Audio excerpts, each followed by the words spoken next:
Witam na kolejnym odcinku poświęconym rozpracowywaniu komunikacji w klimatyzatorach marki Hisense. W tym odcinku spróbujemy wykorzystać całą zdobytą wiedzę w poprzednich odcinkach i uruchomić tę oto maszynkę z moim AHU 2040. Ale zanim do tego dojdzie, jeszcze szybko sprostujemy kilka hipotez, co do których jednak nie miałem racji.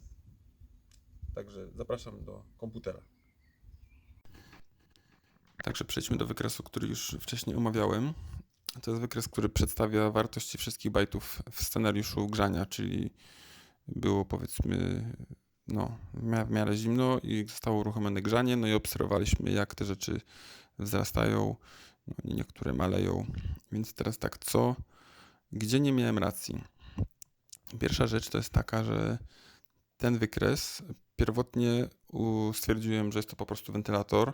Pasowało mi te liczby, że to jest 65, potem 72 razy 71. Myślałem, że to jest razy 10, bo tak jest wentylator zwykle kodowany razy 10. No tak pasowała mi ta liczba, ale okazało się, że nie miałem racji. Więc ta już taka żółto-pomarańczowa liczba na bajcie 10 to jest obliczona prędkość sprężarki, czyli taka prędkość, jaką ten algorytm, który ją oblicza dla danej sytuacji, czyli dla jakiejś tam zadanej temperatury pokojowej i dla mierzonej temperatury pokojowej. Więc ona tutaj jakimiś takimi dwoma schodkami rosła i ustawiła się na jednej pozycji. Więc to mamy jedną sprężarkę.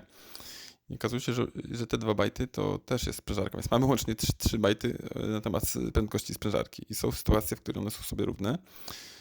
Więc te dwie niebieskie to jest tak, że jedna to jest prędkość zadana powiedzmy do tego modułu inwertera, druga to jest ta, która za nią podąża z lekkim opóźnieniem, przypuszczalnie jakieś tam sprzężenie zwrotne z silnika lub jakiegokolwiek innego układu, który stwierdza faktyczną prędkość.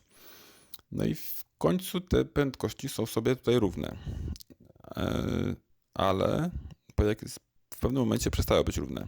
I staje się tak dlatego, ponieważ temperatura T2, której tu akurat nie widzimy, to jest ta temperatura tutaj, jest pewna wartość, chyba 56 stopni, to jest taka temperatura, przy której ona zabrania sprężarce dalej podnosić prędkość, ale też jej nie obniża. A potem jest też taka wartość, przy której już jest za ciepło i ona zaczyna ją obniżać do pewnego poziomu. I to się tutaj stało, czyli to, co algorytm obliczył, nadal on się upiera, że to ma być 71 stopni, no ale tu pewne czynniki i okoliczności powodują, że on jednak redukuje tę prędkość sprężarki i zatrzymał się na takiej wielkości. Więc to jest pierwsza rzecz, w której nie miałem racji. Tu jeszcze nawiązując do tego, ten przebieg, który tu też wcześniej omawiałem, to tak jak przypuszczałem, to jest bitowo, to są zaszyte takie, można powiedzieć, nie tyle błędy, co takie informacje, ostrzeżenia na temat właśnie tej sytuacji temperaturowej, czyli czy któryś z czynników osiągnął wartość nie tyle krytyczną, że trzeba wszystko awaryjnie wyłączyć, co na przykład ostrożnie zredukować prędkość. I to dokładnie mówi tutaj, ta wartość 32, to tam jest 16 20, tam się pojawiało, jak testowałem. To oznacza wstrzymaj narastanie, ale nie obniżej. A 16, czyli tam 16 to jest 1,0, oznaczało redukuj prędkość. 24 to akurat nie pamiętam, ale to też jest tam jeden z tych bitów. Więc ten byte 22 to są takie bitowo zakodowane, powiedzmy, ostrzeżenia, ale takie, które są przewidziane w normalnym cyklu pracy tego urządzenia i nie jest to nic, co trzeba by nazwać błędem i się tym martwić. Więc to jest jedna rzecz. Czyli podsumowując, mamy aż 3 bajty mówiące o tym na temat prędkości sprężarki. Co dalej? Tutaj jak wcześniej nagrywałem, to tak trochę zawątpiłem na temat tego, jaka jest ta wielkość temperatury tłoczenia, bo coś stwierdziłem, że to jest 30, ale coś tam przebąkiwałem, że to jest jakoś tak za mało. No i faktycznie, bo to nie jest tak kodowane jak temperatury jednostki wewnętrznej.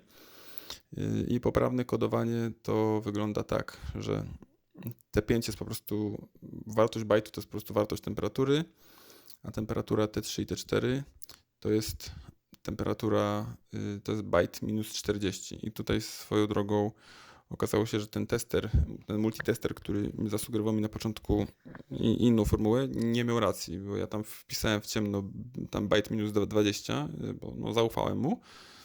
No a potem się okazało, że to było, zaraz to zobaczycie, że to było dobre, a te dwie liczby były jakoś takie za duże, więc tak naprawdę no, w testerze są błędy, tak, a to jest poprawne kodowanie tych temperatur.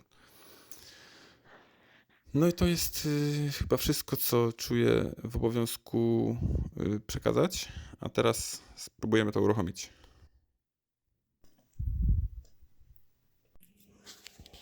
No to uwaga. Namodziłem tutaj ostro.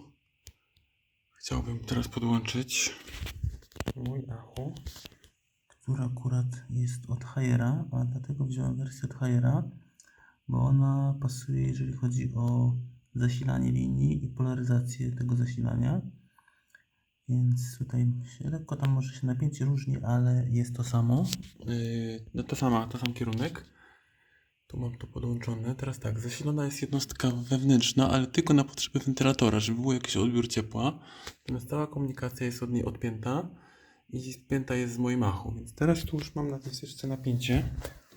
I ja teraz to napięcie, no, teraz trochę się stresuję, ale jakoś spróbuję to uwiecznić ten moment. Położę sobie tutaj telefon, zobaczymy zaraz, czy nic się nie stanie. Uwaga. I jedziemy. Zaczynamy.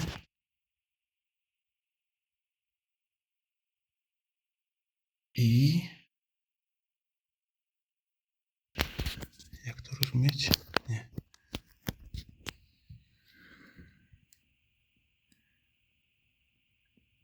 Nie. Wydaje mi się, że nie ma odpowiedzi z jednostki zewnętrznej. Być może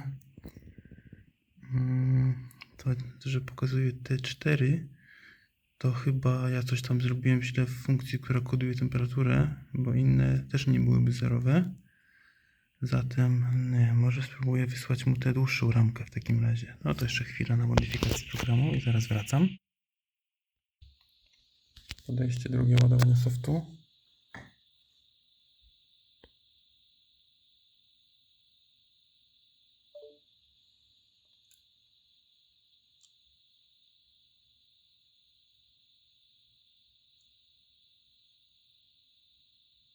Też nic. Zobaczymy jeszcze. Oczywiście przegapiłem ten moment, w którym się udało. Działa. Kurde, działa. Wiecie, co było nie tak? Tam liczyłem... Znaczy, na razie działa na tej długiej ramce. Jeszcze nie wiem, na krótkiej spróbuję. Ale na długiej ramce tam miałem błąd w funkcji, która liczy CRC. Ona liczyła nie z tej długości bajtów. Tam była po prostu inna definicja ramki. Liczyła z długości ramki zewnętrznej, a nie wewnętrznej. Tam idu-odu, po prostu literówka. No i działa. Widać tutaj temperatury T3. Ale one są jakieś za wysokie, mi się wydaje. A nie, tam coś było. Nie, tam było chyba o 20, ja tam chyba coś. Tam było coś przesunięcie o 20. T5 jest prawdziwa, bo 15 stopni może być teraz na dworze. Myślę, że te pozostałe mają dodane o 2, ale działa. Ja to zaraz skoryguję.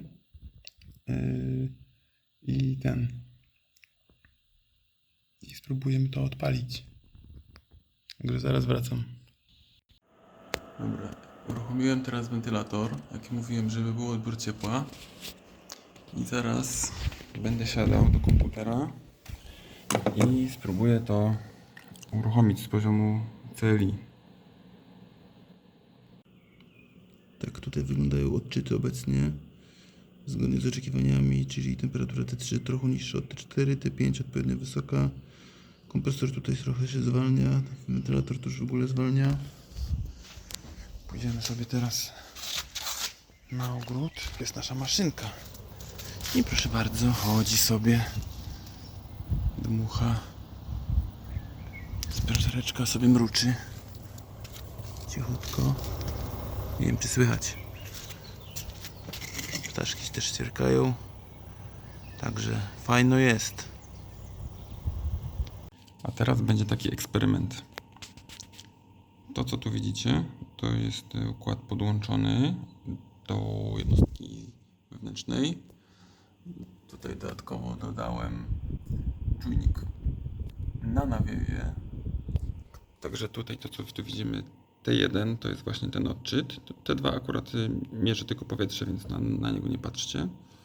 I teraz ja chciałbym zrobić taki eksperyment, zapuścić na dłuższy czas pracę tego układu w trybie takim, że on reguluje temperaturę, którą tutaj mierzy i będzie tak modulował sprężarką. Po prostu zobaczymy, jak moje podejście do wymuszania, w cudzysłowie, prędkości sprężarki i na jaką jakość regulacji przełoży się. Czyli zapuścimy sobie to na dłuższy czas. Ja ten film potem przyspieszę, żeby nie było zbyt nudno, bo to potrwa dobre parę minut. No i zaraz tutaj będzie się to logowało w taki oto sposób. Tutaj coś wcisnąłem. Tak. Tutaj wystarczy wcisnąć F4 i wtedy nam się włącza taki tryb, w którym monitorujemy wybrane rejestry. Więc to, co tu będziemy monitorować, to tak, T to jest temperatura zasilania, CMP to kompresor, a tu dodatkowo jeszcze będzie KP i KI. To są regulator PID, ale nie tyle współczynniki stałe, co składowa, czyli to jest już ta suma, która wpływa na wyjście regulatora, czyli T, KP i KI będą się zmieniać. P to jest składowa proporcjonalna, a I to całkowa, a różniczkowej nie ma. Także zaraz jedziemy z tematem i zapuszczam maszynę. To tak, tutaj mogliście tego nie zauważyć, bo ekran dość szybko mignął, ale ustawiłem teraz układ w tryb ogrzewania, w trybie kontroli temperatury, a nastawa temperatury, jaką ustawiłem, to jest 33 stopnie. I teraz będziemy obserwowali liczbę, ten parametr T, pierwszy z lewej, i jak tutaj nasz regulator PID sobie z tym poradzi. Widzimy, że już sprężarka zjechała do najniższej prędkości i to ciekawostka jest dość niska, 12 Hz. Tutaj naprawdę ta jednostka 3,5 kW tak nisko schodzi, ona bardzo mało mocy pobiera wtedy, także to jest ciekawe. No i tutaj widzimy, że już układ zdążył się rozpędzić i wrócić do tej nastawy i teraz będą takie kolejne jakby iteracje, oscylacji, każda z nich będzie coraz mniejsza i będzie gdzieś tam sobie krążyła wokół tej nastawy i każde następne wahnięcie powinno być coraz mniejsze, czyli też nasze parametry KP i KI też one będą sobie oscylować, ale będą coraz mniejsze. I ja tutaj sprężarką steruję w taki sposób, że trochę jakby oszukuję ją i inaczej to robię niż taki układ oryginalny. Czyli rozkręciłem ją temperaturami na maksa, czyli powiedzmy wysyłam jednostki zewnętrznej w to, że w pokoju jest zimno, typu nie wiem, że jest 20, tam poniżej 20 stopni, a nastawa jaką chcę to jakaś tam maksymalna, powiedzmy, że 30 stopni, więc to jest coś, co potencjalnie rozkręci go możliwie na maksa. I jednocześnie jakby mój algorytm, który wyoblicza prędkość taką, jaką on by chciał, tam sobie pracuje. I jeżeli ta prędkość sprężarki jest wyższa niż ja chcę, to ja mówię mu, że jest za gorąco, że jest tam około 60-60 stopni. I wtedy on pomalutku sobie tą prędkość obniża. Jak obniży ją do tej prędkości, którą ja bym chciał, to wtedy mówię mu, że jest 56. I wtedy on się tak zachowuje, że 56 to jest taka temperatura, jeszcze nie jest źle, ale jest powiedzmy ostrzeżenie. On wtedy ani obniża, ani maleje. To jest idealna sytuacja i wtedy wszystkie te sytuacje, w których widzicie, że ta sprężarka tutaj idealnie stoi, to są akurat te momenty, kiedy właśnie to ustawiłem i ona się wtedy fajnie trzyma, bez oscylacji. Czasami się zdarza, że ta sprężarka się rozpędzi troszeczkę do góry, wtedy ją dłużej ściąga. Jest tutaj pewna asymetria, ale ogólnie widać, że summa summarum, że ten regulator PID jakby osiągnął cel. Można tak powiedzieć, że osiągnął cel.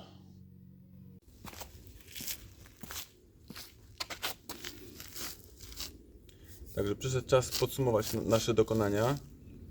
No jak widzieliście, pomimo tego, że jest to w miarę nowoczesny klimatyzator inwerterowy, nie on-off, no to przy odrobinie samozaparcia, które tutaj przedstawiłem, jesteśmy w stanie podejść go, oszukać, że jesteśmy jednostką wewnętrzną i zmusić go do pracy w takiej, jakiej chcemy. Co tu jeszcze warto podkreślić, że sterowanie, które określiłem,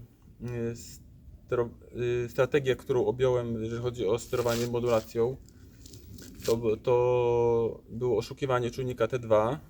No idealnie by było,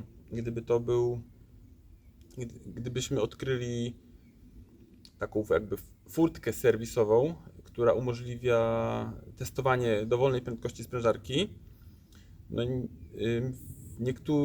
niektóre marki mają taką furtkę, przynajmniej wiem o takich. Tu akurat jej nie odkryłem, co nie znaczy, że jej nie ma. To po prostu to jest kwestia ustawienia więcej niż 1 bajtu na określoną wartość. No a że bajtów trochę jest, no to ilość kombinacji odpowiednio jest też na tyle duża, że nie miałbym na to czasu. Więc strategia, jaką objąłem w kontroli sprężarki, to jest po prostu manipulacja czujnikiem T2 w taki sposób, żeby on rósł, gdy temperatura jest w porządku, i malał, gdy oszukuje go, że temperatura jest za duża. Ten model ma jeszcze o tyle fajny algorytm, który się świetnie sprawdza, jeżeli chodzi o pracę na stałej wydajności, bo jest taka temperatura graniczna, to jest 56 stopni, przy której on ani rośnie, ani maleje. I jeżeli tylko złapiemy taką prędkość, no to wtedy on idealnie się trzyma bez grama oscylacji. Więc mimo wszystko myślę, że jest to dużo lepsze niż taka modulacja na klasycznym takim klimatyzacyjnym algorytmie, który niestety działa fatalnie, bo bazuje na temperaturze po powrotu, a klimatyzator pracuje tak, żeby przegrzać pomieszczenie, a potem się wyłączyć i taktować. Więc jeżeli ktoś z Was ma już przeróbkę, która bazuje na klimatyzatorze Hisense i zapewne mają na bazie płyty głównej z jednostki wewnętrznej, to ja zapraszam do kontaktu. Chętnie podzielę się jakimiś takimi demo płytkami, żebyśmy sprawdzili, czy z innymi klimatyzatorami Hisense'a też to działa i czy działa lepiej. Także to myślę, że było na tyle. Mam nadzieję, że cała seria się Wam podobała, że poszerzyła horyzonty. Jeżeli jesteście instalatorami klimatyzacji, to teraz trochę więcej wiecie, co się dzieje pod spodem. Dla wszystkich amatorów tematyki IoT i elektroniki i programowania, myślę, że też, mam nadzieję, że też znaleźliście coś dla siebie. No i co? To by było na tyle w tej serii. Dziękuję bardzo, że wytrwaliście do końca te wszystkie odcinki. Na razie.